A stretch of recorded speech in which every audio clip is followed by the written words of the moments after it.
Tonight, breaking news is unfolding from the volatile and rugged Afghanistan-Pakistan border, a region long known for its instability and strategic importance. The mountainous frontier has erupted once again, becoming a flashpoint for violence, with multiple reports of intense fighting and heavy gunfire echoing through the valleys. This is not a minor skirmish. What we are witnessing is a major escalation after months of rising tension, with both sides mobilizing significant military resources.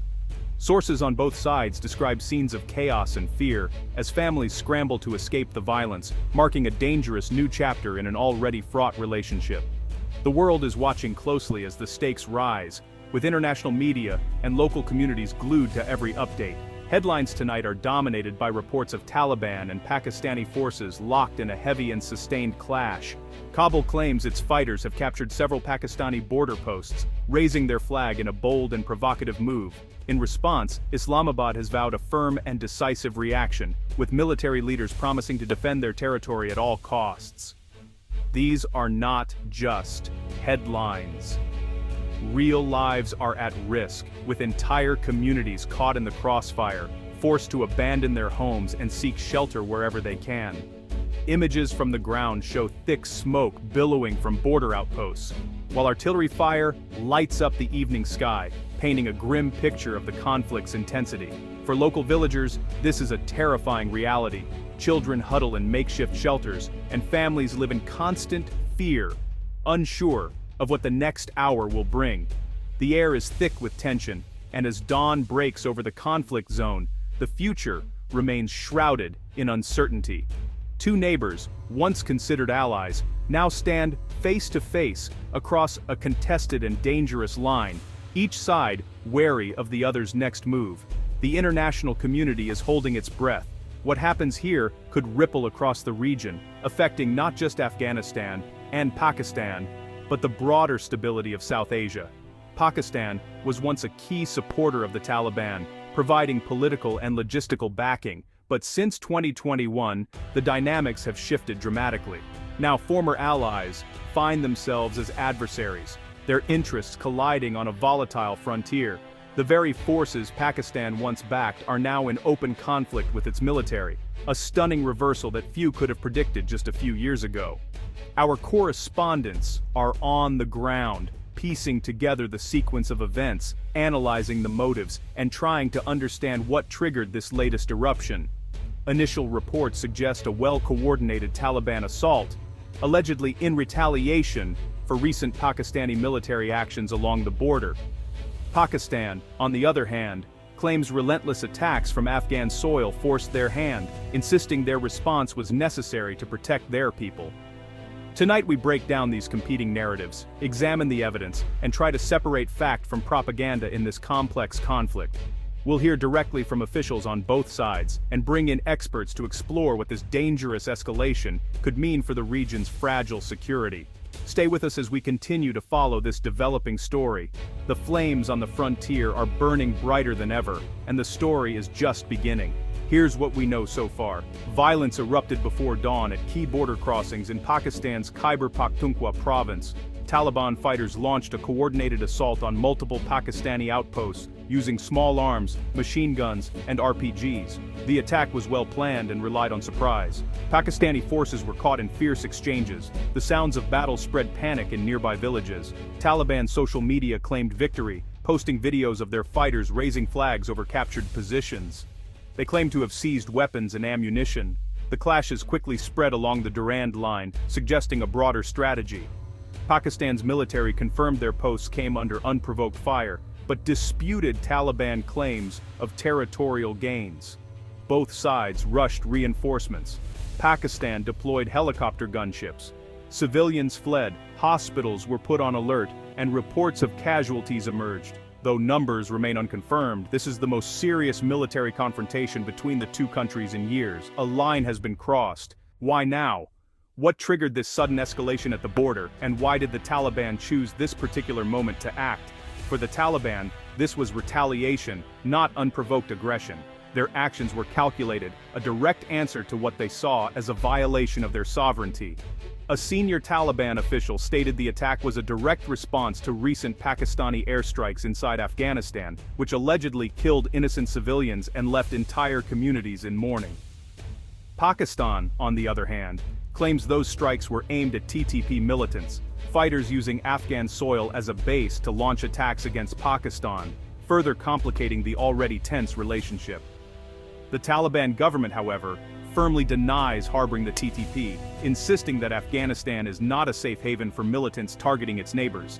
In the wake of the alleged strikes, the Taliban's top leadership convened and swiftly authorized a military response, signaling a new willingness to confront Pakistan directly. This marks a significant shift in strategy. Instead of downplaying border skirmishes as isolated incidents, the Taliban escalated and openly publicized their actions, sending a clear message. They want to show the world, and their own people, that they are not Pakistan's proxy, but a sovereign government determined to defend its territory and assert its independence. Taliban spokesman Zabihullah Mujahid declared, "Any aggression will be met with a decisive response." His words were meant for both domestic and international audiences. Capturing Pakistani outposts, even if only for a short time, is a propaganda victory for the Taliban, boosting their image as defenders of Afghan sovereignty. It projects strength and appeals to Afghans who are deeply resentful of Pakistan's historic influence over their country, fueling a sense of national pride and unity. The message is unmistakable: Afghanistan will no longer be dictated to by its neighbor. The Taliban want to be seen as the true guardians of Afghan independence. The Taliban are willing to use force to prove their independence, a dangerous gamble that could plunge the region into deeper instability, with consequences that are still unfolding. From Pakistan's perspective, this is about more than a border clash. It's about national security, sovereignty, and the safety of millions of its citizens. The border is not just a line on a map, it's a front line in a struggle for stability. In recent months, Pakistan has faced a surge in terrorist attacks, with devastating consequences for ordinary people. The government blames the TTP, a group they insist operates from safe havens across the border in Afghanistan, launching attacks and then retreating to safety. Officials express growing frustration. "We've provided evidence to the Afghan government, but they've done nothing." Despite repeated diplomatic efforts, Islamabad feels its concerns are being ignored, fueling a sense of isolation. Pakistan's patience has worn thin. Recent airstrikes were seen as a last resort to protect their people. These strikes, though controversial, are portrayed as necessary to disrupt militant networks and send a clear message. Military leaders argue that a sovereign nation has the right, indeed the obligation, to defend itself against cross-border threats. They emphasize that every action taken is within the framework of international law and national interest. In response to the clashes, Pakistan's military has mobilized, vowing to defend its borders and respond with full force if provoked again. Troops and armored vehicles now patrol the frontier, ready for any escalation.